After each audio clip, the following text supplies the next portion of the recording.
Aquí marca 15, Ok. más dos, usted y el pastor Alfredo. Bueno, hice la pregunta de cuántos están conectados porque usualmente en las reuniones que traía. Correcto, gracias. ¿Cuántos están conectados? Porque usualmente en las reuniones que traía. Correcto, gracias. Somos 15 ahorita, pastor, 15. Hice la pregunta, repito, porque usualmente cuando teníamos las reuniones en las horas de la mañana, teníamos una mayor asistencia del grupo de varones. Obviamente, sin contar los que están aquí en casa, obviamente. Entonces, hago la pregunta es porque sería muy interesante y si me ayuda, por favor, Pastor Johnny o hermano Pastor Rodolfo, bueno, hermano Ander, cualquiera de los que está en el grupo, si me ayudan a confirmar de los que usualmente conectábamos cuando teníamos el horario de la mañana, hagamos una revisión, creo que el hermano Caleb me parece que él estaba como muy, siempre cada chaval llevaba como una lista, una relación de todos los que conectamos, es simplemente que verifiquemos quiénes eventualmente no están. No están no porque no están, sino porque por alguna razón no pueden conectar al mediodía. No sé si es por el horario, no sé si es por la señal de internet, por la razón que sea, pero esto lo estoy haciendo porque recuerden que estamos apenas en unos primeros días de cambio de horario y de ajuste y sería muy importante que revisemos si evidentemente el horario conviene, si no conviene, nos estamos ajustando bien. No por el número, a mí el número no me interesa, les soy sincero, a mí el número no me interesa, pero sí me preocupa que algunos de los hermanos que eventualmente conectaban tengan dificultad y me gustaría hablar con ellos para saber cuál es la situación por las cuales hoy no pueden estar conectando. Bueno, mis amados, muy bien, bienvenidos a todos a nuestra reunión Varones Kadosh. Vamos a entrar nuevamente a nuestro tema, 12 hombres comunes y corrientes. Voy a hacer una revisión al tema supremamente rápida, muy rápida, para recordar algunos aspectos que ya tratamos. Cuando vimos el tema de los varones que Adonai Yeshua escoge para el ministerio, dijimos, o según el texto que estamos desarrollando, nos indica que fueron escogidos entre muchos hombres, finalmente un círculo cerrado de 12. Pero la palabra discípulos nos habla en ocasiones de 70 y en otras ocasiones nos habla de mucho más de 70 personas que seguían permanentemente el ministerio de Yeshua, que lo reconocían y que estaban absolutamente atentos a todo lo que Yeshua hacía en su enseñanza, hacía los milagros, había sanidad, etcétera. Finalmente, en el proceso que vamos desarrollando, para hacer un pequeño resumen a los que nos acompañan por primera vez, vemos 4 fases de ese llamamiento. La primera fase fue la fase de la conversión. Y en esta fase de la conversión nos hicimos la pregunta si verdaderamente nosotros hoy tenemos una legítima conversión.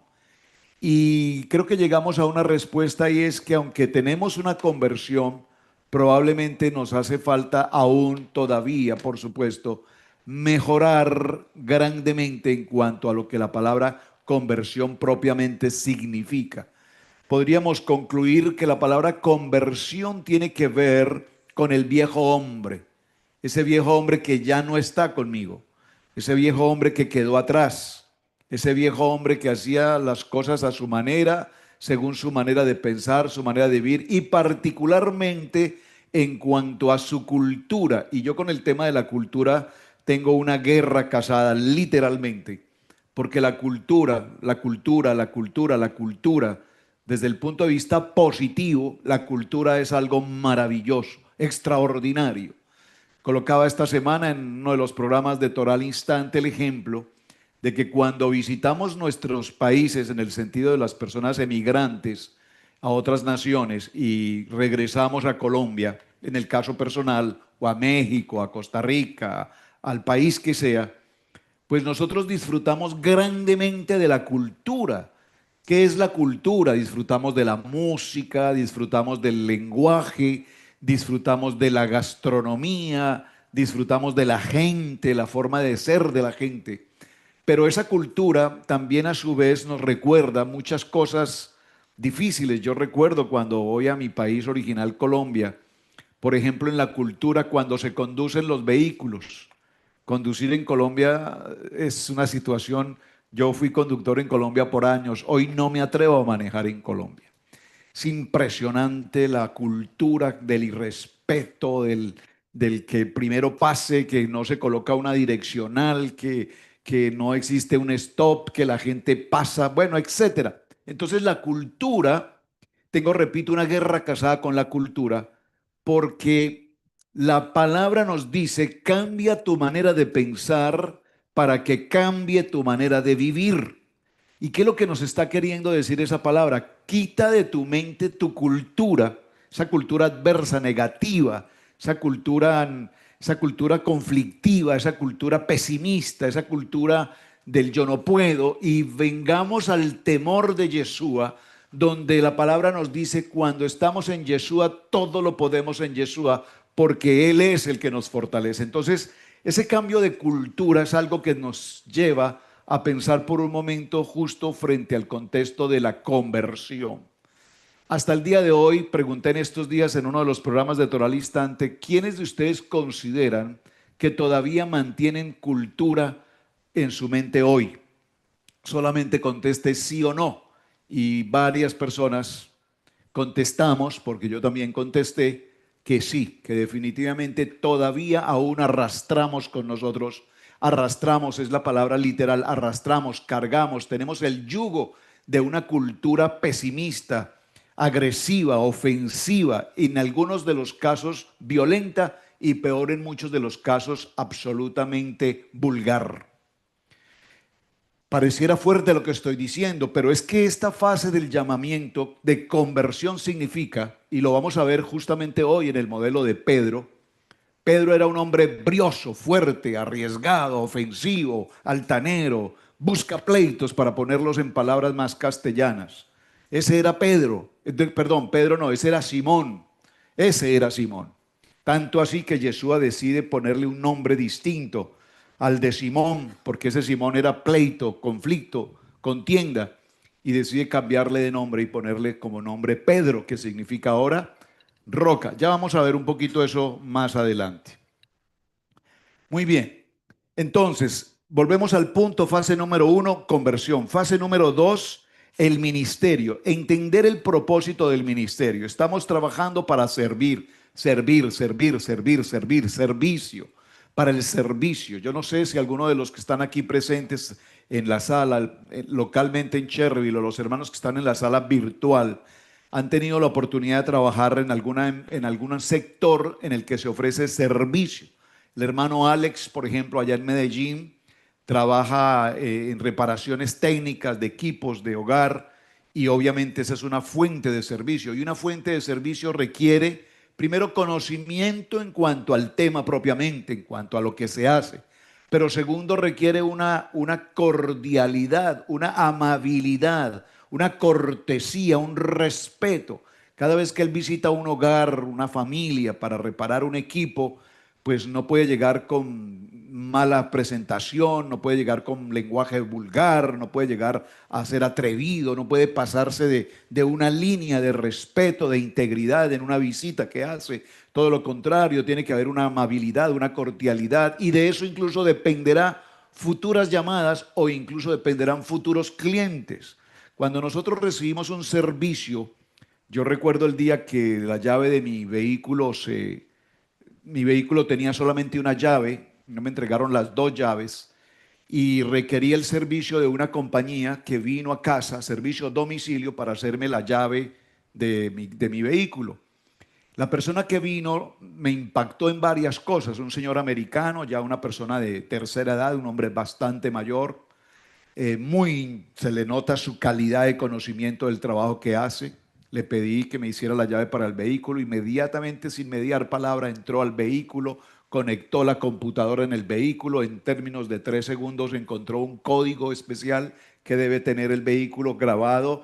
Toma ese código, sube a su vehículo, y cuando sube a su camioneta, una Vans espectacular camioneta moderna del año y dentro de la camioneta una oficina, pero una super hiper oficina con escritorio, con silla ejecutiva y con un panel de miles de llaves, dependiendo el tipo de vehículo, tiene todas las llaves necesarias para cualquier vehículo. Entonces, pues yo me tomé el acercamiento con él y le dije, wow, pero qué camioneta más extraordinaria. Dice, sí, esta es mi oficina, este es mi sitio de trabajo. Y empezó a explicarme sus equipos, su tecnología, y me mostró cómo diseñar el código, cómo montar la llave, el diseño de la llave, cómo codificar la llave, y luego venir al vehículo y tuc, tuc, tuc, tuc, mostrarme que la llave funcionaba perfecta, codificar absolutamente todo. Yo no tenía en ese momento mi código de cómo desbloquear el vehículo directamente con código y él me entregó absolutamente todo por escrito, código del vehículo, código de la llave. Es decir, su servicio fue un servicio extraordinario, ¿de acuerdo? ¿Qué es el segundo punto? Punto número 1, conversión. Punto número 2, ministerio. ¿Qué significa ministerio? Servicio. Y cuando nosotros entendemos la importancia del servicio, entonces sabemos, gracias, apareció por ahí mi Biblia, sí, gracias, ¿me la pasas? Discúlpeme. Entonces, punto número 2, servicio. Y ese servicio es lo que nos da calidad y nos da garantía. ¿Me le pasas esta, por favor, hermano Beni? Gracias, muy bien. Excelente. 3. La tercera fase que vimos fue la que será el tiempo del apostolado, es decir, cuando nosotros ya hemos sido formados en la transformación, en el cambio, en mi mente, y estoy en un nivel de servicio, estoy preparado para ir a ser no el apóstol en el sentido del título, porque hoy en día tenemos muchos apóstoles, autollamados apóstoles. No, el apostolado es ir a llevar el mensaje. Esto es lo que significa presentar la palabra establecida por Adonai. Y finalmente tenemos en el punto número 4, la fase número 4, un llamado en el cual todos tenemos absoluta claridad e identidad, seguridad y convicción, emuná perfecta, clara, de que Adonai es Elonai, Adonai enojeno, Adonai echad. Es decir, en cuanto a su divinidad y en cuanto a su resurrección. Esos fueron los primeros 4 pasos que vimos. La semana anterior nos enfocamos en otros aspectos muy importantes. ¿Cuáles fueron? Los voy a repetir. Dice el texto que fueron llamados hombres que tenían poco o nada de entendimiento. ¡Wow! Esto suena impresionante. ¿Cómo es que Adonai escoge hombres que no tienen entendimiento? Pero la pregunta entendimiento aquí es, está hablando de personas que no piensan, que no razonan, ¿qué clase de hombres son? Pues son hombres que no tienen entendimiento espiritual, tienen el entendimiento racional, el entendimiento lógico, el entendimiento natural, el entendimiento de que si esto es así, yo lo hago así, el entendimiento de que 2 por 2 es 4. Ese es el entendimiento que todos tuvimos o muchos de nosotros aún tenemos. El entendimiento razonable, el entendimiento lógico. Lo lógico que puede ocurrir es esto, lo razonable que puede ocurrir es esto. Aquí dice que escoge hombres de poco entendimiento. Es decir, son hombres que no tienen mayor pensamiento, mayor capacidad, mayor proyección, mayor expectativa, mayor dirección hacia donde tienen que ir. Vimos, y lo vamos a ver hoy con el modelo de Pedro, que en su mayoría eran pescadores y lo que ellos sabían hacer era ¿qué? Pescar. ¿Pescar qué? Pescar peces. Pero nunca pensaron en pescar tiburones o en pescar ballenas o en pescar delfines o en pescar camarones. No, ellos pensaban en pescar peces porque venían de una generación de pescadores y la Biblia nos dice cuáles eran los tipos de peces que se pescaban. Y ese tipo de peces en la pesca eran peces para alimentar. Es decir, mientras comamos pescadito, lo demás no. No tenían otra visión. Usted sabe que hoy tenemos hombres pesqueros, flotas pesqueras por el mar, por los mares del mundo, en el que van embarcaciones gigantes con cientos de hombres desarrollando labores de pesca. ¿Pescando qué? Normalmente pescan camarón, ¿verdad? Y se van a profundidades inmensas y ustedes han visto esos videos, que hay tremendos videos sobre esas flotas de pescadores que son impresionantes, y otros se dedican a pescar ballenas o el aceites de tiburón, sí, a pescar tiburones y etcétera. Bueno, Entonces, el atún, por ejemplo, también muy importante. Entonces, estos hombres sin entendimiento. Número uno. Número dos, otro aspecto importante era que eran hombres que no tenían humildad. Y eso sí que es lo más tremendo que la cultura nos ha enseñado. ¿Usted ha visto gente humilde? ¿Usted ha visto, no digamos gente humilde? Aquí en Estados Unidos, en América, y sé que en los países en Latinoamérica también, a veces vemos gente que no tienen, voy a decirlo literal y textualmente en el castellano popular, gente que no tienen ni dónde caer muertos, pero se creen de sangre azul. ¿Sí me explico? Hay gente que aquí los vemos en Estados Unidos, se encuentra uno con gente que uno los ve y quieren aparentar que tienen un carro, que tienen una casa, que tienen esto, pero cuando usted los conoce de cerca, no tienen ni para comer. Literalmente no tienen ni siquiera para comer. Es ese tipo de gente que les gusta mostrar y aparentar lo que no son ni lo que no tienen. Y dice la segunda característica de estos hombres que eran hombres escasos de humildad, es decir, si eran escasos de humildad, eran hombres extremadamente arribistas, orgullosos, pedantes, autosuficientes, de duro corazón. Ya eso lo explicamos. Número tres, dice que carecían de entendimiento y de humildad. Humildad, humildad, humildad.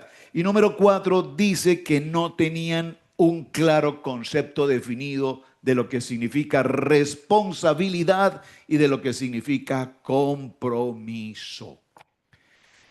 Entonces uno se pregunta, pero ¿cómo Adonai entonces se tomó el tiempo de escoger hombres que tienen todos estos errores, todas estas barbaries? Porque un hombre sin entendimiento, un hombre sin humildad, un hombre egoísta, un hombre que dentro de todos sus conceptos, aparte de todo, no tiene responsabilidad ni tiene compromiso, ¿a quién de nosotros se nos ocurre contratar a una persona en una empresa que no tiene ninguna de estas capacidades? ¿Están conmigo? Contratamos gente que tiene productividad, gente que tiene responsabilidad, gente que tiene cumplimiento, gente que tiene conocimiento, gente que está dispuesta a hacer el trabajo. Pero uno no contrata gente solo para tenerlos ahí mirando para el aire todo el día. Necesitamos gente que sea realmente responsable. Sin embargo, Yeshua nos está mostrando el ejemplo. De lo vil y de lo menospreciado escogió a Adonai. Entonces entramos a nuestro capítulo número 2. Los que tengan el libro, por favor. Quienes tengan el libro, si lo tienen en PDF ahí en sus tablets, en sus computadores, en sus teléfonos. Si lo tienen, acompáñenme un poquito al tema de hoy. Capítulo número 2. Pedro, el hombre impetuoso. Nos da un texto en el libro de Lucas, capítulo 22, verso 31. Dice, dijo también el Adón, Simón, Simón, he aquí, el adversario os ha pedido para zarandearos como a trigo, pero yo he rogado por ti que tu fe no falte y tú, una vez vuelto, confirma a tus hermanos. Qué texto maravilloso. El capítulo 2, si ustedes lo están leyendo conmigo, vamos a hacer un pequeño recuento. Pastor, ¿qué Nos habla, página? perdón, ¿Qué página, pastor? Qué pena estoy en la página interrumpirlo. 31, hermano Alex. Gracias. Capítulo 2. En el Brit Hadasha, en el Pacto Renovado, tenemos 4 listas. Miren qué interesante la introducción del tema. Pocas veces nos dedicamos a hacer estos análisis tan fructíferos para el tema que estamos tratando. Observen. Dice, en el Brit Hadasha, hay 4 listas de los 12 apóstoles. Una está en Mateo 12:4, la otra está en Marcos 3:16, la tercera está en Lucas 6:13 y la cuarta está en el libro de los Hechos, capítulo 1, verso 13. En las 4 listas se nombra a los mismos 12 hombres y el orden en que aparecen es muy parecido entre sí. El primer nombre en las 4 listas es ¿cuál? El nombre de Pedro. Esto nos confirma su condición de líder y vocero del grupo. Los 12 hombres son mencionados en 3 grupos de 4.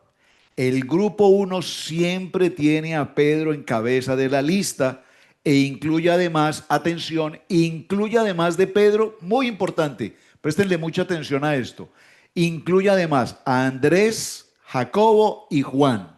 Entonces hagámonos una primera conclusión. Los 4 hombres más mencionados, o mejor, los 4 hombres mencionados de mayor importancia dentro de un grupo de 12 son 4. Pedro encabeza en los 4 textos de estudio, Pedro encabeza siempre la lista. Pero lo que no sabíamos es que además de Pedro también tenemos a Andrés, a Jacobo y a Juan. Es muy interesante porque Pedro y Juan aparecen para todo. Pedro y Juan han sido amigos desde mucho antes de ser llamados al ministerio. Pedro y Juan pescaron juntos, Pedro y Juan jugaron juntos, Pedro y Juan caminaron juntos, se conocían muy bien, tanto que el mejor evangelio en el que se describe con detalle la vida de Pedro es precisamente en el evangelio de Juan. Vean qué interesante, muy, muy interesante esto. El grupo 2, atención, el grupo 2 siempre tiene al frente a Felipe primero e incluye a Bartolomé, Mateo y Tomás. Oh, atención porque aquí, si cuando los veamos a ellos un poco más adelante, tengan presente, lo voy a repetir, grupo 1, Pedro, Andrés, Jacobo y Juan. Yo les voy a entregar bueno, no les voy a entregar la lista, en el libro está, pero si es necesario que yo les envíe una fotografía del cuadrito, lo puedo hacer. En la página siguiente, en la página 32, está el cuadro en detalle de lo que estamos mencionando. Observen que el grupo 2 ahora se caracteriza por Felipe, primero, e incluye a Bartolomé, Mateo y Tomás. De ellos podemos recordar a Mateo. ¿Por qué a Mateo? ¿Quién era Mateo? ¿Recuerdan? El recaudador de impuestos. Pero un momentico, solo hagámonos una pregunta, ya que estamos mencionando esto. Cuando recordamos a Mateo como recaudador de impuestos, ¿qué es lo primero que nos llega a la historia? ¿Qué significaba un recaudador de impuestos? Un cobrador con avaricia, dicen acá, un pillo, dicen allá. ¿Qué más se les ocurre? Denme otra palabra más profunda que pillo o avaricia El para publicano. Mateo. Un publicano, Alguien, bueno. ¿Perdón? alguien que traicionaba la familia Muy porque era bien, Juanito. recaudador. Muy bien, Juanito. Veo que ya leíste el libro. Publicano. Un traidor. Y esa expresión es muy fuerte porque a Mateo se le conoce, como se conocerá después a Judas, como el traidor. ¿Por qué? Porque este hombre es un judío que se vincula con el pueblo romano para ejercer una función de cobrador de impuestos a los judíos. Probablemente, decía el hermano Miguel, aparte de que cobraba impuestos, cobraba de más, o aparte de eso hacía travesuras contables, de contador, digamos, de contaduría. Mateo, entonces observen que en el segundo grupo ya hay una diferencia. El primer grupo son luchadores, emprendedores, batalladores, son líderes, son habladores, son confrontadores, pero en el segundo grupo ya empezamos a encontrar, y miraremos más adelante, Bartolomé, qué pasaba con Bartolomé, lo mencionamos en varias ocasiones, nos vamos a ver qué pasaba con Andrés y miraremos qué pasaba con Mateo, con Tomás. ¿Qué era Tomás? ¿Cuál era la característica de Tomás? ¿Recuerdan? Escéptico. Tomás, escéptico. Si no me prueban lo que se está diciendo, no lo creo. Ese era Tomás. Entonces vean que el segundo grupo ya también encontramos un perfil. Y el grupo número 3 siempre está dirigido por Jacobo, el hijo de Alfeo, e incluye a Simón. Observen que aquí hay otro Simón. Se llama Simón el Celote. Judas, el hijo de Jacobo, a quien en Marcos se le llama Tadeo y se le llama Leveo por sobrenombre Tadeo en Mateo. Y finalmente Judas Iscariote. Oh, miren que aquí ya hay un grupo con otras características. Y en la lista de hechos se omite el nombre de Judas Iscariote debido a lo que todos conocemos que ocurrió con el tema de la traición. En las 3 listas donde se incluye su nombre se identifica Judas como el traidor. Los nombres al comienzo de cada grupo parecen haber sido líderes de cada grupo. Los 3 grupos siempre en el mismo orden, primero el grupo de Pedro, luego el grupo dirigido por Felipe y después el grupo encabezado por Jacobo. En la página 32, si usted tiene el libro, por favor, vean que en la página 32, ahí está la lista de lo que acabamos de leer, muy bien definida, la cita bíblica y el orden de los grupos, que es bien importante que lo tengamos presente porque creo que antes, la verdad, yo lo vi y apenas por primera vez me he tomado el tiempo de ver este cuadro tan perfectamente desarrollado. Muy bien, seguimos en la historia. De los 4 de estos del primer grupo, 3 de ellos, Pedro, Jacobo y Juan, forman el círculo más íntimo. Pedro, Jacobo y Juan son los más cercanos a Yeshua, los que tienen mayor cercanía. ¿Cómo sabemos eso? Estos 3 están con Yeshua en los hechos más importantes del ministerio. Cuando los otros apóstoles no están, o si están presentes, no están muy cerca. Por ejemplo, los 3 están presentes en el monte de la transfiguración y en el huerto de Getsemaní. ¿Quiénes? Pedro, Jacobo y Juan. Estos 3 siempre en los acontecimientos más importantes en la vida de Yeshua, en el ministerio, siempre ellos están presentes. Una información muy importante que debemos considerar con mucha atención. ¿Por qué? Porque es obviamente lo que estamos haciendo hoy. Siempre alrededor de un líder, si ustedes observan las noticias del mundo, en las naciones, en el caso del presidente de Estados Unidos en América para este tiempo de esta programación, el señor Trump está rodeado por ¿quién? Usted ve que él siempre se presenta en los eventos internacionales, aparece la figura del señor presidente, inmediatamente al lado suyo está ¿quién? ¿Quién? El vicepresidente, y a la par del vicepresidente, ¿quién? ¿Qué es quién? ¿Cuál es su cargo? El secretario de Defensa no. Secretario de Defensa no. ¿Perdón?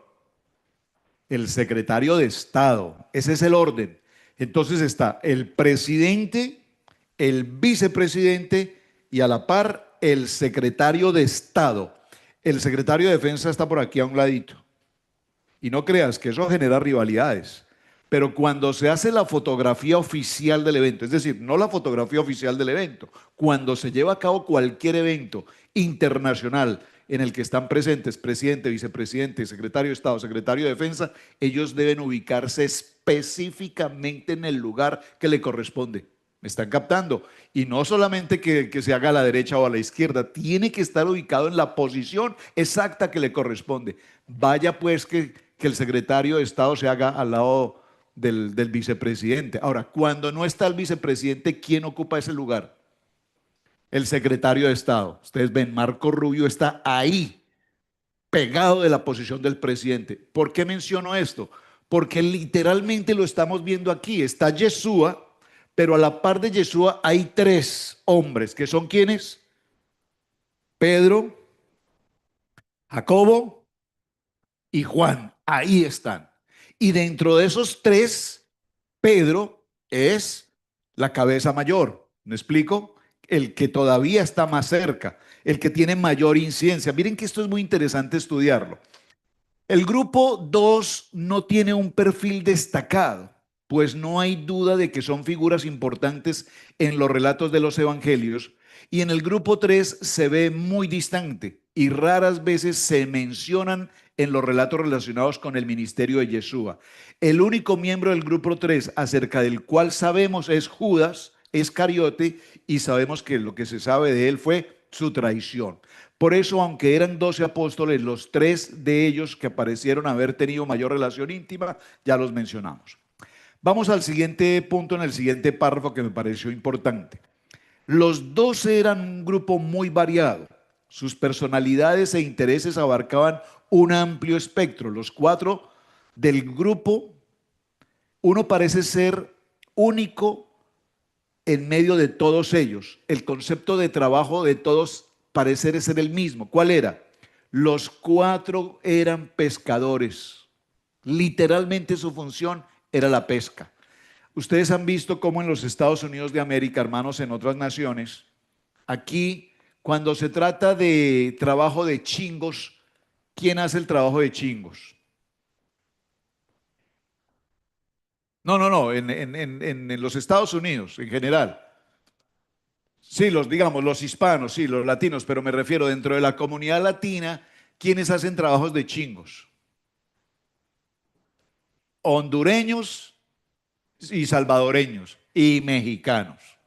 ¿Quiénes hacen trabajo de pintura? Salvadoreños. Bueno, los mexicanos están en todo. ¿Y quiénes más? Los colombianos. Los colombianos trabajan mucho en pintura. Usted no verá colombianos en chingos. No aguantan. No, es que la verdad, no aguantan. El trabajo de chingos es, yo nunca he trabajado en chingos, más que lo que hemos hecho aquí en la iglesia, pero los que conocemos de ese trabajo sabemos que ese trabajo es muy, extremadamente, muy duro. Y es impresionante cómo hondureños, más que todos centroamericanos, digamos, nicaragüenses, ellos tienen la fuerza, la fortaleza, el estado físico, yo no sé si ponerlo en otra expresión un poco más fuerte, la necesidad, pero ellos trabajan de una manera impresionante. Guatemala, que comen mucho picante. Yo el día que hicieron el trabajo en mi casa hace algunos años, que cambiaron los chingos, llegaron a la casa como 3 camionetas, un montón de gente, como 14 personas. Y yo dije, ¿pero qué es esa cantidad de personas? Dentro de esos 14 habían 6 mujeres. 6 mujeres que no medían más de 1,20 de estatura. Así, chiquiticas.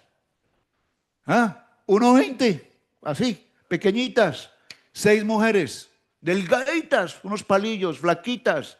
Yo me quedé mirando y dije, qué raro, bro, que traen un poco de mujeres así, chiquitas. Me pongo a observarlas y cuando llegó el camión con los chingos, salen esas mujeres, ponen las escaleras, se suben al camión, bajan los paquetes de chingos, 2, 3 paquetes al hombro, suben la escalera al segundo piso y se suben al segundo piso y descargan los chingos. Y yo dije, madre mía, yo no subo con un paquete. Y estas chiquitas de 1,20 flaquitas suben con 3 paquetes al hombro. Es una cosa impresionante. De verdad, mis respetos lo que vi ese día con estas niñas, la manera tan impresionante de trabajar. Pero usted no pone una colombiana a hacer eso. Pues yo no sé si lo hará, yo no sé. No quiero decir que no sean capaces, quiero decir que quiero significar con mi ejemplo que aquí había un grupo de 12 hombres cuyo dominio o cuyo denominador mejor común era la pesca. Todos eran pescadores. Repito, en el caso de las comunidades hispanas, aquí algunos son electricistas, otros son pintores, otros trabajan en chingos, otros trabajan en qué, en framing, otros en árboles, otros en la, ¿cómo se llama? En la yarda. ¿Qué más, qué otros trabajos tenemos? El concreto, sí, se me pasó el concreto, bueno, en miles de trabajos. Pero somos la comunidad hispana.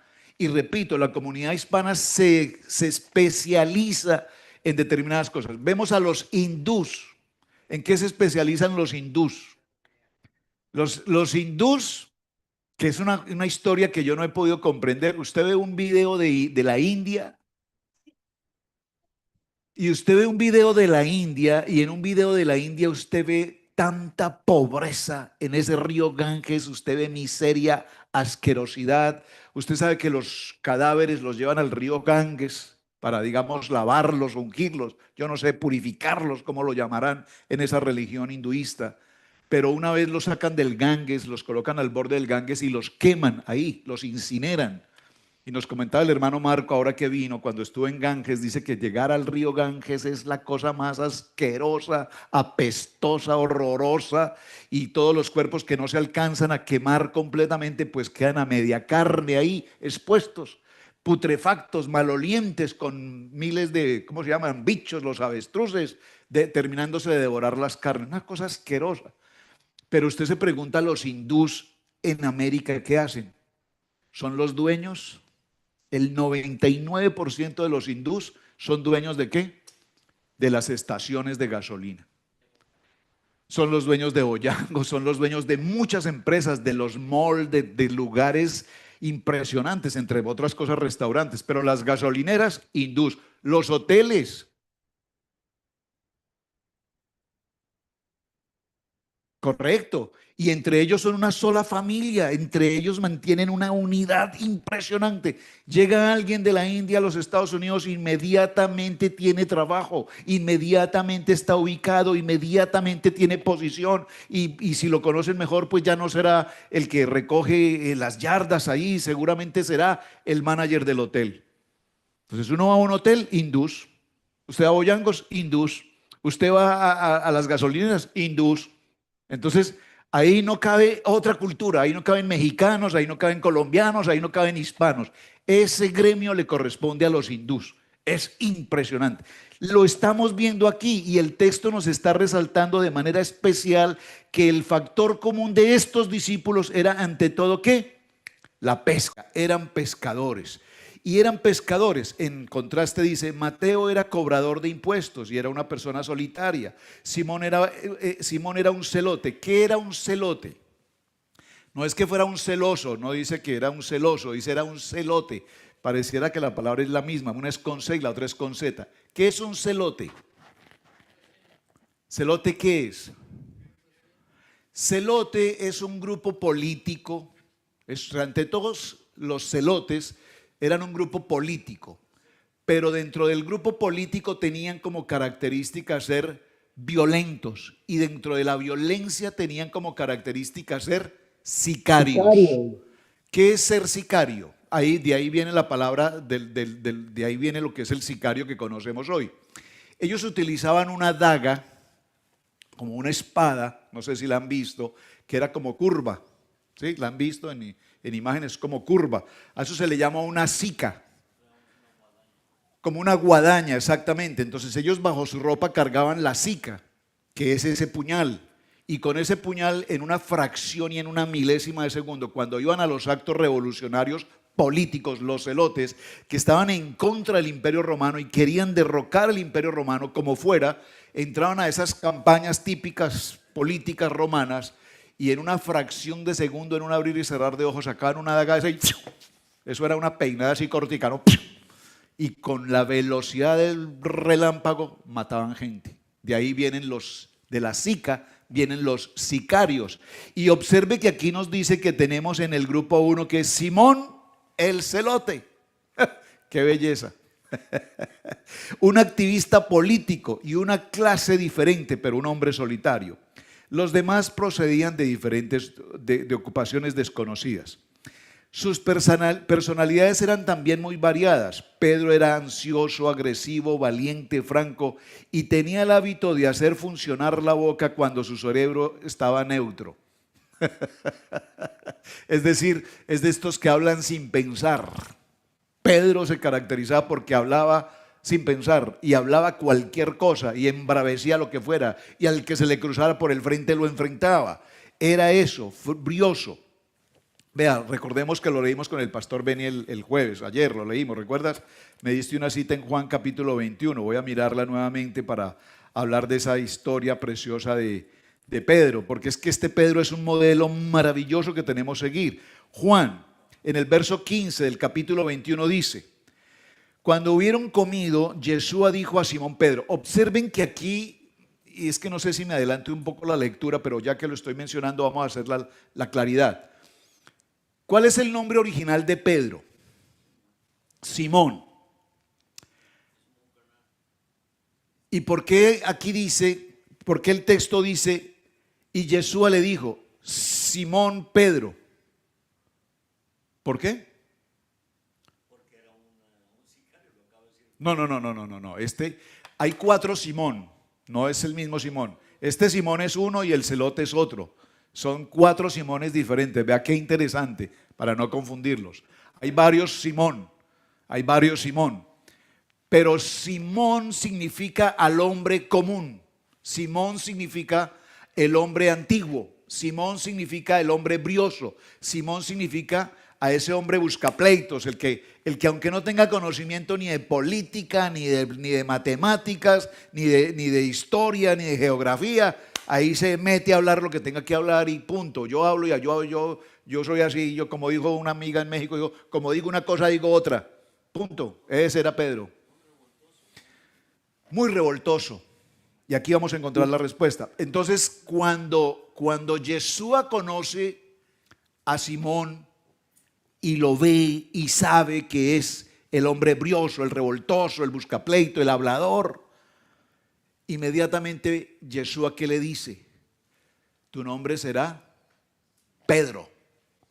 Ya no te llamarás Simón, tu nombre será Pedro. Pero Pedro, ¿qué significa? Piedra. Pedro significa roca. ¿Qué es lo que está haciendo Jesús acá? Le está diciendo a este Simón, que es un endeble, hablador, buscapleitos, conflictivo, lo quiero convertir en ¿qué? En este Pedro que sea ¿qué? Sólido, firme, estable, que sea una roca. Y eso es lo que Jesús está haciendo con nosotros. Jesús nos está transformando nuestra manera de pensar, transformando nuestra cultura. Yo insisto tanto en esto, hermanos. ¿Por qué yo insisto tanto en esto? Por favor, por favor, por favor. Porque es que nosotros somos tan culturales. Aquí somos hermanos en Jesús, aleluya, chalón, chalón, chavá, chalón. Ajá, que Hashem te bendiga, eso es una belleza. Pero basta que tengamos una diferencia de opinión afuera. Y afuera de la puerta hablamos. Y afuera no hay Yeshua, afuera no hay Chalón, afuera no hay Hashem, afuera somos Simón. A ver, hermano, ¿cuál es su problema, hermano? Dígame. ¿Tiene algún problema conmigo? Dígame, hermano. O saco la cica aquí, pues, y arreglemos esto de una vez. Somos eso, somos eso. Y eso no solamente lo vemos en la casa, no lo estoy hablándolo entre varones, lo digo en la casa, hermano. Somos muy amorosos en Yeshua HaMashiach, en la Shalom de Adonai con nosotros, pero basta que en la casa la esposa nos diga una palabra o nuestros hijos nos digan una palabra que nos contraríe, y cómo tú reaccionas, cómo tú contestas, cómo tú hablas, si es que te dan permiso de hablar. Si es que te dan permiso de hablar. Pero cuando nos dan permiso de hablar, muy probablemente en nuestra casa nuestra reacción es agresiva. Muy probablemente en nuestra casa nuestra comunicación es ofensiva. Muy probablemente en nuestra casa nuestra reacción es de golpiza. Como no golpear físicamente, porque aquí en Estados Unidos golpear físicamente no se puede, y en ninguna parte del mundo. Pero aquí, si usted golpea físicamente, usted tiene una policía inmediatamente ahí y lo lleva preso inmediatamente por violencia familiar. Entonces, algunos dicen hay que golpear sin que se note mucho el golpe. Pues de eso no se trata, de eso no se trata. Quiero decir, ¿será que todavía tenemos nuestra cultura indígena atravesada? Y cuando estamos en la iglesia, chalón, chalón, Adonai te bendiga, y cuando salimos de la iglesia reventamos con palabras ofensivas, con palabras hirientes, o peor aún con vulgaridad. ¿Será que todavía de nuestra boca brotan palabras inapropiadas? Si todo eso está ocurriendo, dígalo conmigo, heme aquí, Simón. Pedro Yeshua ve a Pedro y le dice, eres eso, un hombre indómito, eres un hombre brutalmente atrevido, pero quiero convertirte ahora en una roca, que seas sólido, estable, firme, que tú sí seas sí y que tú no seas no. Eso tenemos que ser, porque Simón es el que promete y no cumple, el que dice que va a hacer y no hace. Ese es el Simón. Entonces observe lo que pasa en Juan capítulo 21 y le dice, cuando hubieron comido, Yeshua dijo, Simón Pedro. Observen que menciona 2 veces el nombre. Ya no se llama Pedro, ya no se llama Simón, ahora lo llama Pedro. Entonces, ¿por qué Yeshua le dice Simón Pedro? ¿Se preguntan? Porque le está hablando a uno que todavía sigue siendo carnal, pero que lo está formando en roca. Y vamos a ver en qué momento le dice Pedro y en qué momento le dice Simón. Y cuando Yeshua camina con Pedro y está en obediencia, le dice Pedro, Pedro. Pero cuando a Pedro se le van las luces, le dice Simón. Padre, Señor, pero ¿cómo así que no vamos a pagar impuestos si aquí todo el mundo paga impuestos? Ay, Simón. Simoncito, ¿cómo así ahora me vas a poner a pagar impuestos a mí también? Ay, Simón. Me están captando, entonces pregúntate. Voy a hacer una pregunta entre comillas. Atención a los hermanos allá en Internacional. ¿Cuántos de ustedes tienen su nombre hebreo? ¿Cuántos de ustedes tienen su nombre hebreo? aquí en sala? ¿Quiénes? ¿Todos tienen su nombre hebreo? ¿Junior tiene su nombre hebreo? No. Bueno, tú tienes un nombre Israel. Israel Ben Yeshua. ¿Tienes tu nombre hebreo? Eduardo, ¿tienes tu nombre hebreo? Miguel, ¿tiene su nombre hebreo? ¿No tienen su nombre hebreo ustedes? Yo ¿Ustedes estoy hicieron esperando que Brit Milá? Yeshua me lo asigne. Los que hicieron Brit Milá, normalmente cuando se hace la Brit Milá se asigna el nombre hebreo. ¿Sí? Bueno, pero aquí no entremos ahí, ténganlo presente. Eso lo tenemos que arreglar, eso tenemos que arreglarlo. ¿Por qué? Porque el nombre que nosotros tenemos hoy, Roberto, Eduardo, Alex, cada nombre que nosotros tenemos hoy es el nombre que algún día nuestros padres nos asignaron. Pero la pregunta es, ¿usted ha hecho una investigación su nombre propiamente? ¿Qué significa? ¿Qué representa?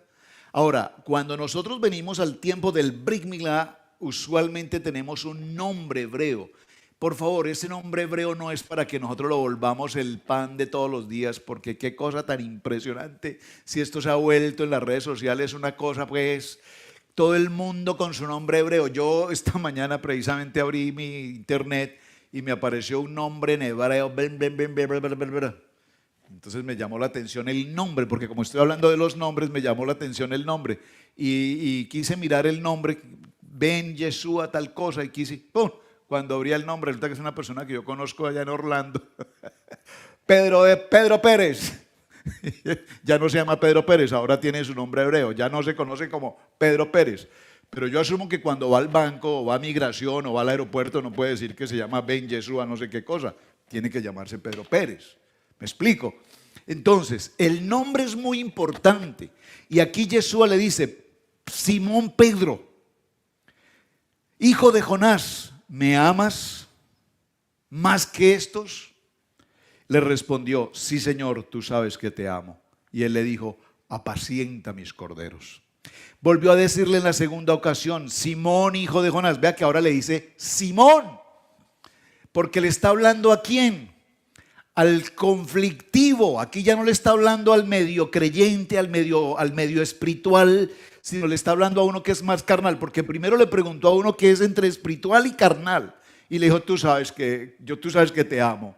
Pero la respuesta no fue suficiente, entonces le hace la segunda pregunta, ¿me amas? Y ahora se lo pregunta al carnal, y le dice, hey carnal, ¿me amas? Y le dice, sí, Señor, tú sabes que te amo. Y por tercera vez le dice, Simón, hijo de Jonás, ¿me amas? Le sigue hablando a la lógica, a la razón y al entendimiento. ¿Verdaderamente, Simón, tú me amas? De cierto te digo que cuando eras más joven, te ceñías e ibas donde querías. Miren, esto es maravillosamente importante para el lugar de Pedro. Cuando eras más joven, tú hacías lo que querías, como querías, cuando querías, a la manera que tú querías. Aquí la palabra ceñir, ¿qué es para usted la palabra ceñir? Ceñir, ceñir, esfuerzo. Ceñirse, sí, bueno, podría ser un sinónimo. A ver, quiero que te ciñas en ese trabajo, o sea, haz lo mejor, esfuérzate, cíñete. Deme otra definición de ceñir aquí.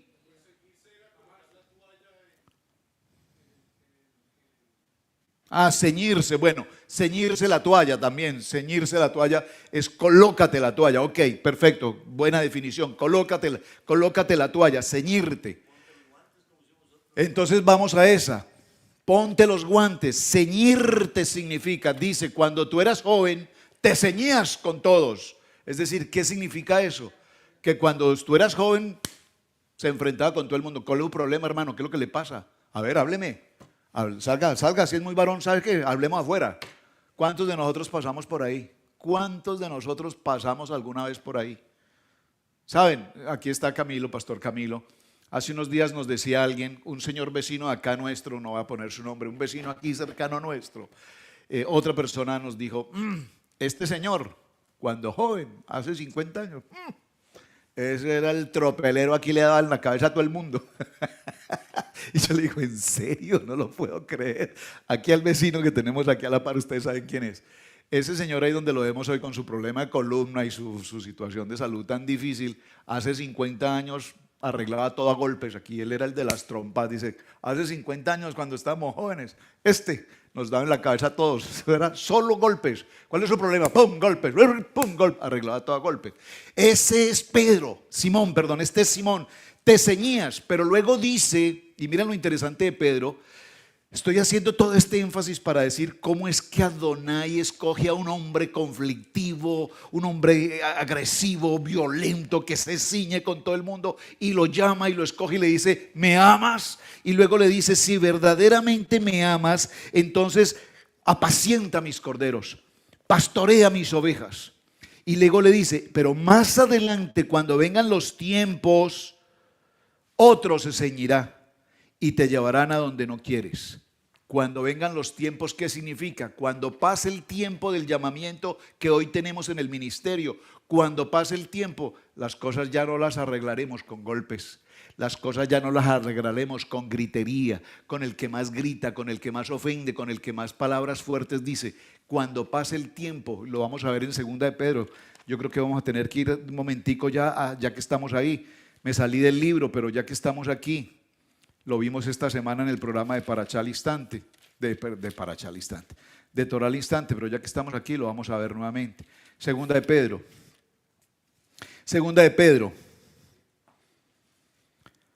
En el capítulo 1. Aquí en 2 de Pedro, en el segundo libro de Pedro, aquí ya no está el que se ciñe. Aquí no está Simón, aquí está Pedro. Ve que la epístola dice epístola de Pedro, no dice epístola de Simón Pedro, no dice epístola de Simón, dice de Pedro. Y Pedro dice, todas las cosas que pertenecen a la vida y a la piedad nos han sido dadas por su poder divino, mediante el conocimiento de aquel que nos llamó por su gloria y excelencia. Aquí está hablando Pedro de lo profundo de su corazón. Dice, desde el que él me llamó en su excelencia, en su gloria, todo es por él y para él, por medio de las cuales nos ha dado preciosas y grandísimas promesas, para que por ellas lleguéis a ser practicantes de la naturaleza divina, habiendo huido de la corrupción que hoy en el mundo es la causa de la concupiscencia. Vosotros también, poniendo toda diligencia por esto mismo, añadid a vuestra fe virtud. Miren esto tan importante. Aquí está hablando Pedro, aquí está hablando un hombre que ha sido procesado, aquí está hablando un hombre que ya no es el que grita, el que patalea, el que tropelea, el que discute, el que está en contra con todo lo que ocurre. Aquí está hablando un hombre maduro, aquí está hablando un hombre que está en el espíritu, aquí está hablando un hombre que tiene la Torá, aquí está hablando un hombre que fue convertido, aquí está hablando un hombre que fue llamado de lo vil y de lo gentil y ahora está puesto al servicio del ministerio.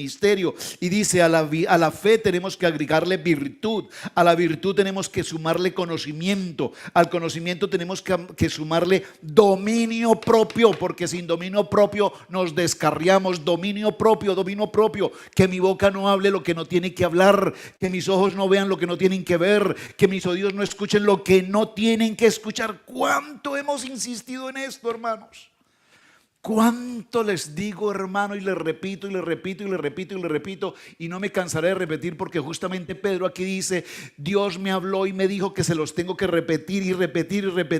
Y cuando yo leí eso dije, ay, Hachén, gracias, Padre, porque yo pensé que lo único que repetía era yo. Pero ahora me doy cuenta que Pedro tuvo que aprender a repetirle a la gente y repetirle, escuchen la palabra, amen la palabra, aprendan la palabra, vivan la palabra, no se contaminen, no estén metidos con el mundo, no diga lo que no tiene que decir, no escuche lo que no tiene que escuchar, no vea lo que no tiene que decir, no coma lo que no tiene que comer. Por favor, esto es lo que Pedro nos está diciendo hoy y nos dice, y a la piedad agréguenle también afecto fraternal, y al afecto fraternal amor, porque si estas cosas en vosotros abundan, no os dejarán estar ociosos ni sin fruto en cuanto al conocimiento de nuestro Mashiach. Pero el que no tiene estas cosas tiene la vista muy corta, es ciego, habiendo olvidado la purificación de sus antiguos pecados. Miren, hermanos, porque si nosotros estamos caminando en Torah, ya caminamos en el nivel 1 en la religión tradicional. En la religión tradicional, ¿qué hicimos? Íbamos a misa, salíamos de misa, nos íbamos al mundo, tropelíamos con el que se nos cruzara por el camino, Hablábamos mal del que se nos cruzara por el camino, maldecíamos al que se nos cruzara por el camino y pervertidamente pecábamos lo que se nos cruzara en el camino. Y nos bebíamos los litros y los garrafones de alcohol porque era lo que el camino nos ofrecía. Y no teníamos problema y el domingo siguiente volvíamos a misa y algunos al confesorio y acúseme padre. Y con 2 oraciones arreglamos el problema y estábamos empatados. Listo, el que reza y peca empata y no había problema. Salimos de la religión tradicional y subimos al evangelio en el segundo nivel. Cuando llegamos al segundo nivel, ¿qué encontramos? La palabra. Por primera vez tomamos una Biblia, por primera vez leemos la Biblia, por primera vez hacemos un estudio bíblico, por primera vez nos congregamos literalmente cada domingo en la iglesia, por primera vez levantamos las manos y adoramos a Yeshua, por primera vez decimos Dios te bendiga, por primera vez nos abrazamos con los hermanos en amor fraternal, por primera vez reconocemos a Yeshua en nuestro corazón, pero salimos de la iglesia y afuera seguimos lo mismo que antes. Ese hermano que ahí no me cae bien, no me simpatiza. Yo amo la iglesia, pero ese pastor no lo puedo ver ni en pintura. Y estamos conociendo la palabra, pero sin embargo transformados no y convertidos no. Pasamos a un segundo nivel. No con esto, por favor, quiero decir que en el evangelio no haya hombres y mujeres maravillosos hombres y mujeres creyentes de buena fe en la palabra, por favor. Por supuesto que sí. Pero en el segundo nivel tuvimos una situación muy crítica. La mayoría de nosotros cuando pasamos por el segundo nivel estuvimos en un concepto denominacional. Y si usted estuvo en alguna denominación, no sé en qué denominación hayas estado, si en una pentecostal, en una luterana, en una wesleyana, en una nazarena, en una bautista, en cualquiera de las denominaciones de las 40,000 denominaciones que existe, entonces allá te enseñaron a levantar las manos, a no levantar las manos, a cantar, a no cantar, a sentarse, a no sentarse, etcétera, etcétera, etcétera. Y estamos en una locura. En el segundo nivel fue una cosa terrible, que los bautistas no se hablan con los wesleyanos no se hablan con los nazarenos no se hablan con los pentecostales se cree que son los dueños del mundo, que ellos son los que conocen, que ellos saben, ellos son la última palabra, ellos son la revelación, ellos lo tienen todo. Entonces que si tú no te caes, que si tú no te trasbocas, que si tú no tiemblas, que si no te da la tembladera, entonces tú no estás convertido, por favor. Todas esas malas costumbres que la religión nos enseñó, nos marcaron. Y en medio de todo, dice Pedro, en medio de todo la bondad, el favor, la gracia de Adonai nos llama y nos trae a su Kadosh Torah. Y cuando nos trae a su Kadosh Torah nos dice, un hombre convertido, un hombre pasado por todo este proceso, dice es necesario que a la fe nosotros le agreguemos virtud, a la virtud conocimiento. Tú no puedes hablar de Torah si tú no estudias Torah. ¿Están conmigo?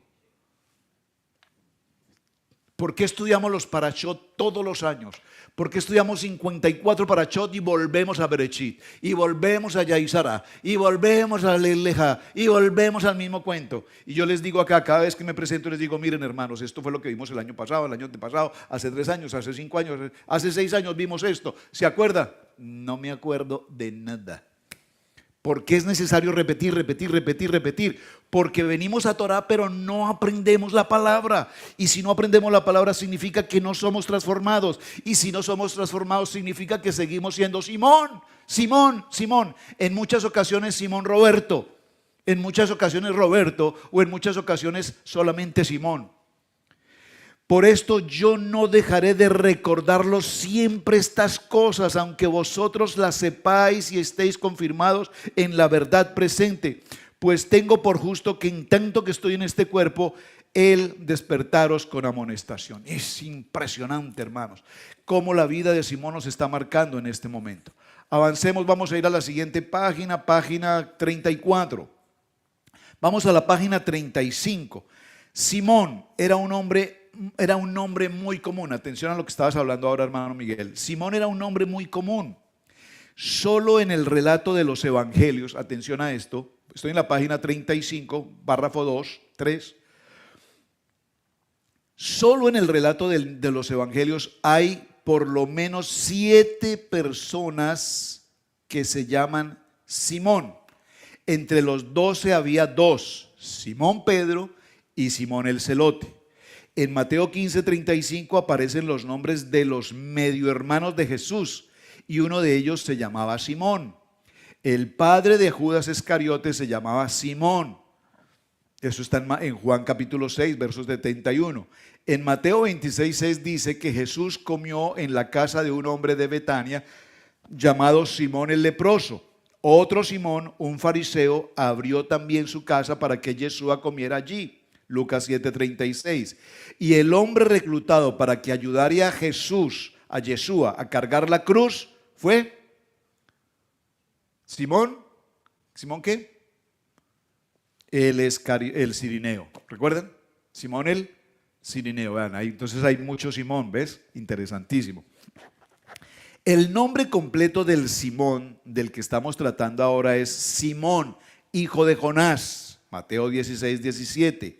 El nombre del padre de Simón, Pedro, entonces era Juan, a veces también traducido como Jonás. No sabemos nada más sobre sus padres, pero nótese que Yeshua le dio otro nombre. Lucas dice esto de la siguiente manera: Simón, a quien llamó Pedro. Es importante aquí la selección de palabras que hace Lucas. Jesús no solo le dio un nombre nuevo para que reemplazara el viejo, sino que también lo llamó Pedro. Este discípulo a veces era conocido como Simón y a veces como Pedro y a veces como Simón Pedro. Veamos ejemplos. Pedro era una especie de hombre que significa roca, Petros, en la palabra griega. Era un pedazo de roca, una piedra. ¿Ustedes alguna vez vieron el programa de los Picapiedra? ¿Recuerdan cómo se llamaban los Picapiedra? Uno se llamaba y el otro Pedro. ¿Por qué? ¿Se han pensado por qué se llamaban Pedro y Pablo? Miren, uno de niño jamás en la vida se le ocurre. Yo disfruté los Picapiedra toda mi vida. Qué programa tan bonito. Qué caricaturas tan espectaculares. Pedro, Picapiedra, ¿qué era? El que picaba la piedra, cargaba la piedra con el dinosaurio. Recuerdan que el dinosaurio levantaba las piedras, es una cosa. Era el líder, era el que mandaba. Sí, Pedro. Y entonces Pedro es porque significa roca, piedra. ¿Y Pablo por qué? ¿Por qué el otro se llamaba Pablo? Pedro y Pablo, ¿por qué era Pablo? Porque era bajo de estatura. ¿Por qué entonces cuando hablamos del apóstol Pablo, sabemos que Pablo, porque la Biblia nos enseña que Pablo era bajo de estatura? Entonces ahora podemos entender. La persona que hizo las caricaturas de los Picapiedra sabía esto bíblicamente, sabía que Pedro significa roca, piedra, y que Pablo significa bajo de estatura. Vean qué interesante.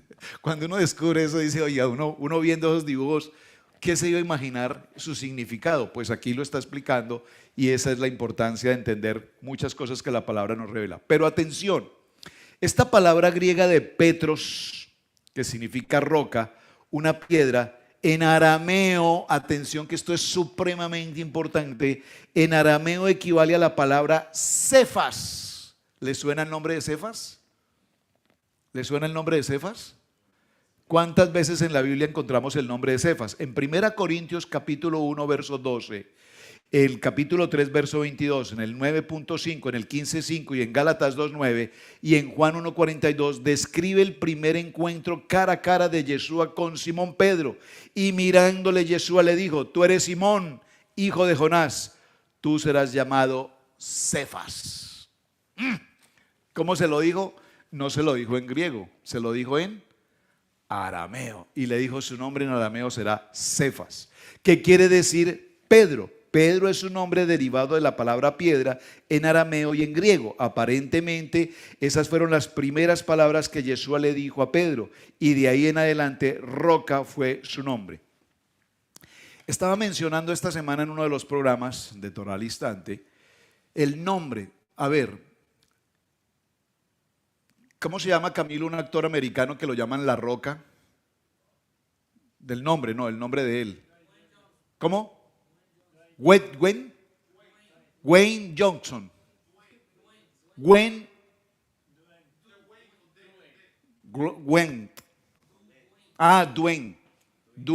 Johnson, La Roca. ¿Cómo lo conocen? Como La Roca. ¿Qué significa Isaac? Risa. Imagínense, ustedes alguna vez van a, hermano Beni, que va a tener un bebé ahora, ¿qué tal si tú lo llamas Risa? Cuando lo presentemos aquí, presentamos al hijo precioso del hermano Beni y la hermana Cris, se llama Risa, o si no, se llama Roca. Sí, que pongamos, uno dice que risa llamarlo Risa, o que risa llamarlo Roca, pero en el tiempo de Yeshua los nombres eran esos. Tenían que ver con algo que estaba ocurriendo. Repito, Simón era débil, hablador, provocador, busca pleito, se ciñe con la gente, y Yeshua lo ve y le dice, ahora serás roca. Y en arameo se lo dijo, serás cefa, que significa una piedra. Vas a ser fuerte, vas a ser un hombre de fundamento, vas a tener dureza en el ministerio, no dureza en tus puños. Llegaron los soldados romanos a apresar a Yeshua. ¿Qué hizo Pedro? Inmediatamente sacó ¿cómo se llama? La espada, y de un solo fajo le cortó la oreja. ¿A quién? A Malco, al soldado romano. En un solo tiro le quitó la oreja. Y Yeshua le dice, Pedrito, no le dice Pedrito, le dice Simón, Simón, Simón, Simón. Pero Simón, ¿qué cosa es esta? Simón, por favor, guarda esa espada. Estas cosas no se arreglan con espadas. No, es que es una cosa maravillosa. Luego le dice, tú eres Simón, hijo de Jonás, tú serás llamado Cefas. A veces, sin embargo, el Señor sigue llamándolo Simón. Cada vez que ocurre esto en la Escritura, por lo general es porque Pedro ha hecho algo que necesita ser censurado o corregido. Miren qué cosa tan maravillosa. Cada vez que nosotros hacemos algo indebido, algo incorrecto, algo inapropiado, algo no kadosh, inmediatamente Adonai nos llamará la atención y nos dirá, Simón, Simón, Simón, por favor, Simón, ¿qué es lo que estás haciendo? ¿Están conmigo? Dice un poco más adelante el texto, avancemos, miremos en la siguiente parte, en la página 36. Este sobrenombre era importante, se ajustaba a la descripción que hace Santiago de un hombre de doble ánimo, inconstante en todos los caminos. Santiago capítulo 1, verso 8. Un hombre inconstante, un hombre que promete, un hombre que no cumple, un hombre que habla por hablar, un hombre que no da testimonio, un hombre que no es luz, un hombre que no tiene firmeza, un hombre que no tiene palabra, un hombre que no tiene compromiso, un hombre que no tiene verdad. Pregunto, ¿cómo nos conoce la gente alrededor? ¿Nos conocen como un hombre de palabra o nos conocen como un hombre hablador? Un hombre, sí, hablador, de prometer y no cumplir, de doble ánimo. Yo les confieso, hermanos, yo he sido de doble ánimo muchas veces en mi vida. He tenido que corregir eso. ¿En qué sentido? Voy a hablar puntualmente el ejemplo. Veamos. Y esto pasó desde los tiempos de mi matrimonio. Recién empezó nuestro tiempo de matrimonio. La pastora Pili, como ustedes saben, ella siempre ha sido una mujer muy organizada. Pili se maneja con agenda. Pili prepara una agenda de todo el año. Ella ya tiene una agenda establecida. Si en enero vamos a ir a Ecuador, en marzo en México, en abril en Chile. Ella tiene una agenda establecida. Y yo me animo con la agenda. Yo le digo, uy, buenísimo. Enero Ecuador, perfecto, organicemos el viaje a Ecuador. Vámonos a Ecuador. ¿Cuándo? El 14 de enero. Y cuando llega por ahí el 10 de enero le digo, ay, pero ¿será que sí, ahorita sí se puede hacer ese viaje? ¿No será mejor dejémoslo para abril? De pronto hagámoslo en mayo. Y a Pili le puede ofender que yo haga esto. Yo no sé, digo, estoy hablando por mí, puede ser que usted no sea igual. Pero cosas tan sencillas, vean, esta semana pasada teníamos un viaje urgente para ir a Orlando, a recibir a una familia que estuvo con nosotros aquí de visita y se fueron a Orlando y teníamos que ir con ellos a Orlando a recoger un material que nos trajeron de Colombia. Todo estaba organizado para ir. Y ya organizados para ir, y empieza este frío y las temperaturas en la Florida estaban igual de frías. Y yo le dije a Pili, y con este frío, para viajar con este frío, no, eso no, mejor dejemos así. Y no viajamos. Entonces llamamos a la hermana Janet y allá en Orlando ella fue donde los hermanos al hotel, nos recogió lo que ellos nos traen, que es una cosa grande que teníamos pendiente de traer de Colombia. Y ya ahora para el siguiente mes sí tenemos viaje obligado, viaje de aniversario de bodas, que ese sí no le puedo decir que no. Entonces iremos a Orlando a recoger nuestras cosas. Pero en ese sentido he sido en ese doble ánimo y he tenido que tratar conmigo en eso. Cuando yo sé que hay algo que yo sé que cuando hay que hacerlo voy a decir que no, yo le digo, Padre, permíteme tener claridad y estar firme en mi decisión. Pregunto, ¿algunos de ustedes han vivido esa experiencia de tener ese doble ánimo? Estoy hablando de una salida, de unas vacaciones, algo así. Pero hablemos de cosas mucho más profundas, de responsabilidades más serias, de cosas mucho más importantes que ocurren a nivel de familia y nosotros somos de un doble parecer frente a esas cosas. Entonces Santiago dice que Pedro evidentemente era ese tipo de hombre de doble ánimo, inconstante en todos sus caminos. Si lo llamaba Simón, estaba hablando específicamente al viejo hombre, al yo, al hombre egoísta, al hombre de conflicto. Y cuando le habla de Pedro, le habla directamente al hombre del fundamento, al hombre establecido como una roca. Después del primer encuentro de Yeshua con Simón Pedro, encontramos dos distintos contextos en los cuales el nombre Simón se aplica regularmente a él. Uno es en el contexto secular, cuando por ejemplo la escritura se refiere a su casa, lo hace usualmente hablando de la casa de Simón. Vean qué interesante, la casa de Simón. Cuando hablaba de Simón respecto de su origen, hablaba de su casa desde el punto de vista de Simón, es decir, en el sentido de su pasado. Veamos el ejemplo. Cuando se refiere a su suegra, lo hace en términos similares, la suegra de Simón, no dice la suegra de Pedro. Miren qué interesante. Marcos 1:30, Lucas 4:38. Luego, Lucas 5, al describir la profesión de de Simón, al describir su oficio, habla de pescador. Dice que una de aquellas barcas, la cual era de Simón, Lucas dice que Jacobo y Juan eran compañeros de Simón. ¿Ven por qué ahora entendemos por qué estos tres para todo lado iban juntos? Porque es que ellos no se conocieron ahí, ellos se conocían desde niños, ellos sabían quién era, cómo actuaba, cómo se comportaba, cuál era su doble ánimo, ellos lo conocieron todo el tiempo. Y dice que Jacobo y Juan eran compañeros de Simón. Todas estas expresiones a que se refiere Simón por su nombre aparecen en los contextos seculares.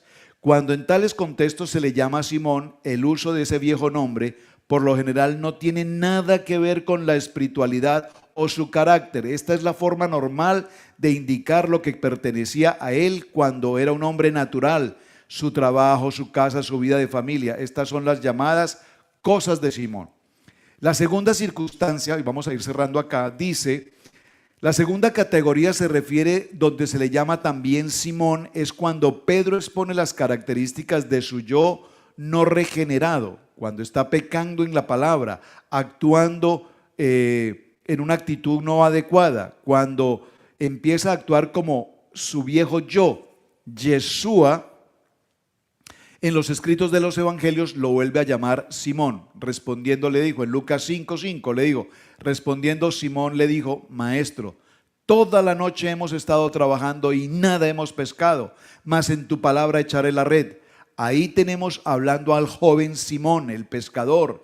Se le ve escéptico, renuente, pero cuando obedece y sus ojos se abren para ver a Yeshua como quien realmente es, Lucas empieza a referirse a él por el nuevo hombre. En el versículo 8 dice, viendo esto Simón Pedro cayó de rodillas ante Yeshua diciendo, apártate de mí, Adón, porque soy hombre de pecado.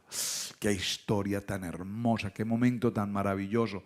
Dijo Simón Pedro, sigamos en el párrafo, dice, cuando Pedro debió haberse estado velando y orando con Yeshua, se quedó dormido. Marcos escribe, vino luego Yeshua y los halló durmiendo y le dijo a Pedro, aquí le habla el hombre espiritual, al que tenía que estar en oración y le dijo, Simón, ¿duermes? ¿Me están captando? Si vemos cómo, dependiendo de la circunstancia, le habla a Simón en el sentido de que es el hombre carnal, y en qué momento le va a hablar a Pedro, al hombre espiritual. Yo quiero resaltar aquí y no hemos llegado allá, el texto, el estudio de Pedro va mucho más allá y no vamos a alcanzar a verlo, por supuesto, todo hoy. Vamos a tener que dejarlo por acá. Pero observen que hay algo interesante. Le dice, velad y orad para que no entres en tentación. El espíritu a la verdad está dispuesto, pero la carne es débil. Así que generalmente cuando Pedro necesitó ser censurado o amonestado, Yeshua se refería a él como Simón. Debe haber llegado al punto cada vez que Yeshua le decía a Simón, Pedro temblaba. Seguramente debe haber dicho para sí, por favor, llámame roca. A lo que el Adón pudo haberle replicado, te llamaré roca cuando actúes verdaderamente como una roca. Es decir, que para Simón ya era difícil escuchar que Yeshua lo llamara Simón, porque cuando lo llamaba Simón, él entendía, le está hablando al hombre débil, le está hablando al hombre impetuoso, le está hablando al hombre que no tiene espiritualidad. Y él decía en el fondo de su corazón, llámame roca, por favor, no me vuelvas a llamar. Simón Pedro es la forma en que Pedro se llama a sí mismo en la introducción a la segunda epístola. Simón Pedro, siervo y apóstol de Jesucristo. Segunda de Pedro 1:1. En efecto, él tomó el sobrenombre que le dio Yeshua y lo hizo su apellido. Es decir, él nunca olvidó de dónde Adonai lo había sacado. Qué texto tan maravilloso. Después de su resurrección, Yeshua le dijo a sus discípulos que volvieran a Galilea, donde él planeaba aparecérseles. Mateo 28:7. Impaciente, Simón se cansó de esperar, así es que anunció su decisión de ¿qué? De volver a la pesca. Juan 21:3. Como era usual, los demás discípulos siguieron obedientes a su líder. Subieron al bote, pescaron toda la noche y no sacaron nada. Pero la mañana siguiente Yeshua se reunió en la playa donde les había preparado el desayuno para ellos, y aparentemente el propósito principal del encuentro en el desayuno era reestructurar la vida de Pedro, quien por supuesto había pescado atosmente al negar a Yeshua con maldiciones de la noche en que fue traicionado. 3 veces se dirigió a Yeshua, a él como Simón, preguntándole, Simón, hijo de Jonás, ¿me amas? Ya lo vimos. Vamos a cerrarlo hasta aquí. Voy a dejarlo en la página 39, hermanos. Continúen por favor en la lectura. Ya yo había avanzado un poco más en la lectura, pero creo que no vamos a alcanzar a desarrollar todo este texto. Vamos a dejarlo hasta ahí. Concluyamos algo. ¿Qué de nosotros hoy en Torah? Es nuestro punto de reflexión para hoy. ¿En qué momento Yeshua nos llama de una situación crítica, de una situación adversa, de la religión, de la tradición? ¿En qué momento el Adón ha tenido la misericordia y la bondad de traernos a su Kadosh Torah? Pero la pregunta es, ¿verdaderamente hemos tenido un proceso de transformación, de cambio? ¿Verdaderamente amamos la palabra? Yo les pregunto, durante el transcurso de esta semana, ¿cuánto tiempo tú le dedicaste esta semana a una lectura bíblica? ¿Cuánto tiempo tú le dedicaste a una lectura de la Torah? ¿Cuánto tiempo tú le dedicaste a una lectura de la Parashá? ¿Cuánto tiempo tú le dedicaste a la lectura del texto que estamos estudiando? ¿Cuánto tiempo tú te ocupaste de investigar algo que tenga que ver con la palabra? ¿Cuánto tiempo estuviste verdaderamente en comunión espiritual con Hashem? Aquí estamos reunidos hoy en Shabbat. Bendito el Eterno, los que estamos aquí en sala. Bendito Hashem por todos los que están conectados en línea. Bendito el Eterno que estamos conectados en Shabbat. Pero no podemos hacer del Shabbat el único día de comunión. No podemos hacer de Shabbat el único día en que yo abro mi Biblia. No podemos hacer de Shabbat el único día en el que yo tengo un minuto de oración. Tenemos que hacer de cada día un momento personal con Hashem. Tenemos que hacer cada día de nuestros diarios vivir en nuestros trabajos, en nuestras actividades, en nuestra familia, con nuestros hijos, en nuestras decisiones, en nuestra economía diaria. No podemos dar un paso, hermanos, si Adonai no está con nosotros. No podemos dar un paso en nuestra familia, en nuestro hogar, en nuestro matrimonio, en nuestros hijos, si nosotros no tenemos un nivel de oración establecido. Yo tengo que tener un modelo y lo digo con honra y lo digo con respeto, por favor no se incomode. Yo me siento todas las mañanas a hacer mi trabajo de investigación, de estudiar, de leer. Muchos de ustedes ya tienen este libro, lo recuerdan, la mayoría de ustedes lo tienen, el Humash. Creo que todos, no sé si en internacional lo tienen. Si no lo tienen, les recomiendo, consígalo, el Humash, ténganlo. Pero ¿de qué te sirve tener Humash? ¿De qué te sirve comprar los 5 libros de la Torá? ¿De qué te sirve llenar la biblioteca y tener libros y tener libros y tener libros si ni siquiera nos tomamos un tiempo para abrirlo y leer algo que tenga para hablar?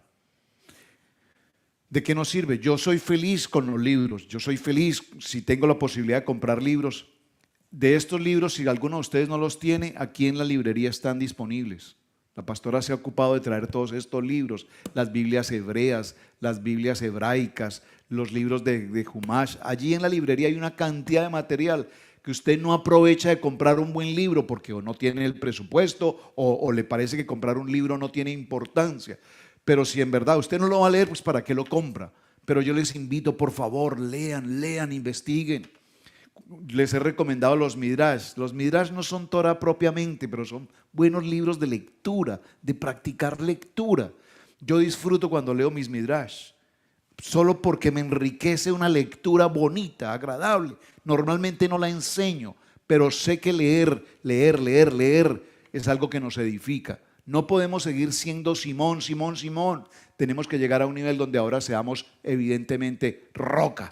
Seamos verdaderamente Pedro, dije Pedro y Padre Eterno allá en Colombia, perdónenme la vida lo que acabo de decir, pero por favor, disculpen, qué pena.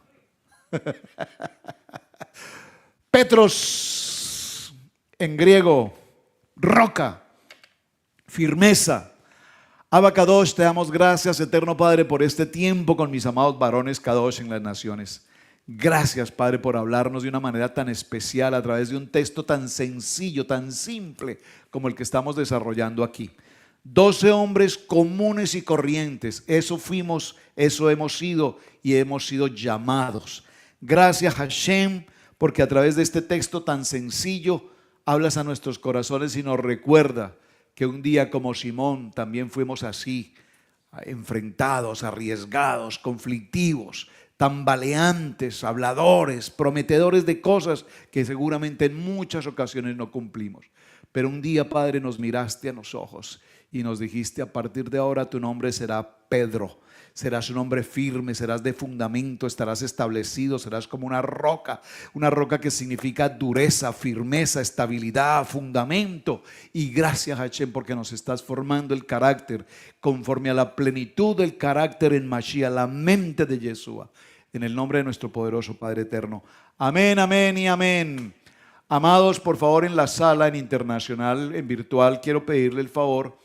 Si alguno de ustedes nos acompaña hoy por primera vez, porque no alcanzo a ver muy bien las gráficas, veo a mi hermano Caleb, hermano Fabito en Acacias, hermano Nemesio en Chile, hermano Rodolfo en Chicago, el pastor Olvera, el hermano Juanito en España, Chalón, a mi hermano Alex en Medellín, a mi hermano Francisco allá en Bucaramanga, Chalón, qué bonito saludarte, gracias mi hermano, para ti, para toda la familia.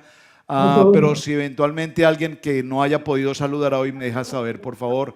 El pastor Edwin, un abrazo para ti, hermano Jonathan, Chalón. ¿Alguien más? Pastor, hay un hermano, Eliezer Castellanos, nuevo, primera vez que lo veo.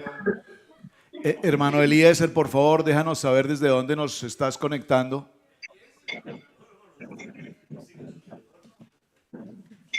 Shalom, pastor, pero shalom. Eliezer es miembro de aquí de la casa local, sí. Sí, pastor, sí. Ok, hermano Eliezer. Sí, ¿dónde estás? En la casa de Joaquín. ¿Cómo así? ¿No vienen para acá hoy o qué? No, pastor. Bueno, listo, mi amado. Un abrazo para ti, un abrazo. Me alegra saludarte. Shalom, Gracias pastor, por estar conectado. Chalón, chalón. Bueno, mis amados, un buen día para todos. Nos vamos a nuestro Shabbat, a nuestro cierre de Kabbalah. Pastor, desde Fontaine, Sur Carolina. ¿Perdón? Desde Fontaine, Sur Carolina, hermano Joaquín. Hermano Joaquín, chalón, bendiciones, hermano, chalón, gracias. Bueno, y al pastor Johnny, creo que también lo vi por allí conectado. Chalón para todos. Bueno, mis amados, buena tarde. Continuamos aquí en Shabbat. nos vamos a nuestro Habdalá. Shalom, amados, cierre del salón. Hermano Pastor Alfredo, gracias. Amén. Shalom, shalom. Shalom, shalom, Pastor Roberto, bendiciones. Chalón, chalón. Shalom, hermanos, bendiciones. Shalom para todos, shalom. Shalom, Pastor Rodolfo. Gracias, hermano Caleb, gracias. Un fuerte abrazo, me saluda la pastora Rosita. Gracias. Bien correspondido, Eduardo. Amén. Shalom, shalom, hermano Nemesio, bendiciones. Un fuerte abrazo, mi hermano. Shalom, Pastor Alfredo, bendiciones.